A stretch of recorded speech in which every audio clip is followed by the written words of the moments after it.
আগামী নির্বাচন নিয়ে কেউ ক্ষমতার অপব্যবহারের চেষ্টা করলে আরেকটি গণবিপ্লবের হুঁশিয়ারি দিয়েছেন জাতীয় নাগরিক কমিটির মুখ্য সংগঠক সার্জিস আলম। বিকেলে সোনারগাঁওয়ের রয়্যাল রিসর্টে নাগরিক কমিটি ও বৈষম্য বিরোধী ছাত্র আন্দোলনের এক অনুষ্ঠানে তিনি এই কথা বলেন। সার্জিস আরও জানান, ফেব্রুয়ারিতেই আসছে ছাত্রদের নতুন দল, ফ্যাসিস্ট বিরোধী এই দল সবার জন্য উন্মুক্ত। বলেন, বাংলাদেশের চাঁদাবাজি ও সিন্ডিকেট ছিল, হচ্ছে, এগুলো বন্ধ করতে সবাইকে ঐক্যবদ্ধ হতে হবে। যারা গণ অভ্যুত্থানে নেতৃত্ব দিয়েছে তারাই নতুন বাংলাদেশের নেতৃত্বের সামনের সারিতে থাকবে বলে জানান সার্জিস আলম।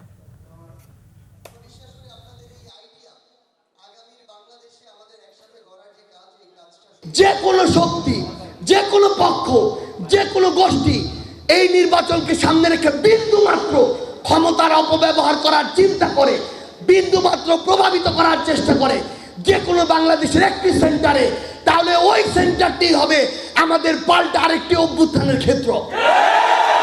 এই নির্বাচন বাংলাদেশের অর্ধ শতাব্দীর ইতিহাসের সবচেয়ে সেরা স্বচ্ছ নির্বাচন হতে হবে। এতে বাংলাদেশের কোন একটি রাজনৈতিক দল যদি ৩০০টি আসনও পায় আর কেউ যদি কিছু না পায়, তাতেও আমাদের আপত্তি থাকবে না। কিন্তু স্পষ্ট কথা, এই অভ্যুত্থানের আকাঙ্ক্ষাকে সামনে রেখে এই নির্বাচনটি হতে হবে।